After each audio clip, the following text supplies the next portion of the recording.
Have you ever really thought about what true freedom is? I mean, not just a weekend off or a feeling of relief that fades away, but a deep, permanent, unshakable liberation? Well, there's an ancient Pali word for exactly that, Vimutti. And today, we're going to crack it open and see what's really inside. Seriously, just think about that for a second. We talk about freedom all the time, right? But it's usually freedom from something, like a bad job or a tough spot.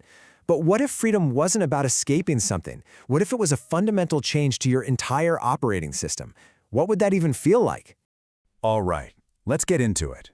To really get a handle on a powerful word like Vimutti, we've got to go back to its original blueprint. We need to look at the building blocks of the word itself.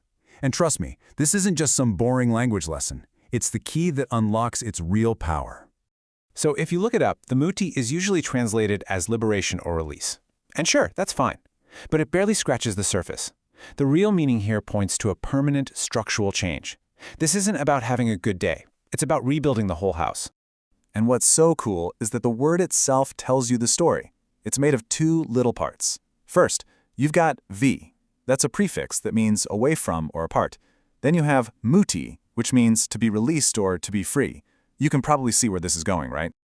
So when you snap them together, the meaning just pops. Vimutti isn't just being free. It's being released away from all bindings. It's this idea of a final separation, a complete cutting of the cords to anything and everything that holds you down. Okay, so how can we possibly wrap our heads around this ancient idea in our modern world? Well, we can reframe it in a way that makes perfect sense today. Think of it as a permanent system logout. And this is the core of it. Imagine your mind is a computer. It's got all this background programming running, these sankhara, or conditioned commands that force us to react in certain ways and, well, create suffering. Vimutti is when those programs aren't just turned off. They are dragged to the trash, and the trash is permanently emptied, gone. And this is absolutely crucial to understand. This is not about feeling happy or peaceful for an afternoon.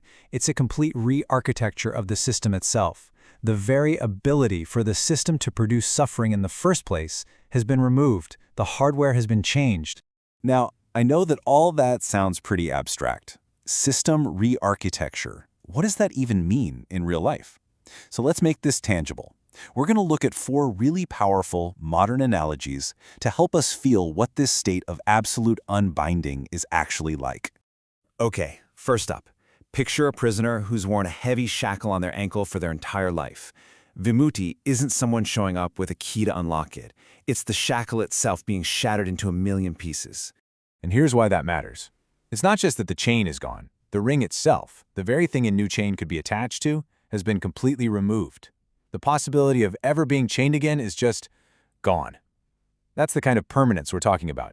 Here's one for our always online world. Imagine you're on every social media site, every forum, every email list. You are just constantly bombarded with pings, notifications, and things designed to trigger you. Vimutti is like hitting delete account on every single one of them. The world can keep sending out its signals and its drama, but your device, your mind, simply doesn't have the app installed anymore. You can still be in the world, fully aware, but you're just not disturbed by its endless noise. Our third analogy is all about power and control. Imagine someone who's been bound their entire life by a contract of servitude, forced to obey the commands of some inner master. Vimutti is that moment the contract is tossed into the fire and turns to ash. That inner tyrant of craving and aversion just has no more authority over you. You get complete control, total sovereignty over your own existence back. It's all yours again. And for our last one, let's go big. Let's go cosmic. Think about a massive rocket, burning unbelievable amounts of fuel, straining and shaking just to fight against Earth's gravity and climb a little higher. Vimutti is that moment the ship finally breaks free of the atmosphere and enters the silence of space. The engine cuts off. The fight is over. There's no more effort needed to resist that constant downward pull. It's the start of a totally free and effortless voyage through infinity. So what all these analogies are pointing to is this incredible sense of finality. This isn't some journey that goes on forever. It's a process that actually leads to a state of absolute, undeniable completion. You know, in the original text, the Buddha described the state of completion with this incredibly simple but profound phrase. He'd say, "The work is done." That's it. It means the job is finished, the system maintenance is over. The bugs are fixed, the malware is gone, there's literally nothing left to do because the thing causing the problem has been completely rooted out. And the path to get there? Well, it has these really clear stages. It starts with seeing things exactly as they are, no filters. That clarity leads to a kind of disenchantment, a been there, done that feeling with the old cycles of suffering. And from there, a cool, calm dispassion arises, where the fires of wanting and pushing away have just gone out. And that, right there, is the ultimate goal, the total and complete end of suffering, a peace so stable that nothing can shake it.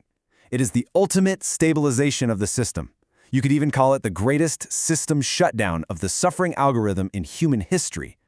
And that really just leaves us with one final thought to ponder.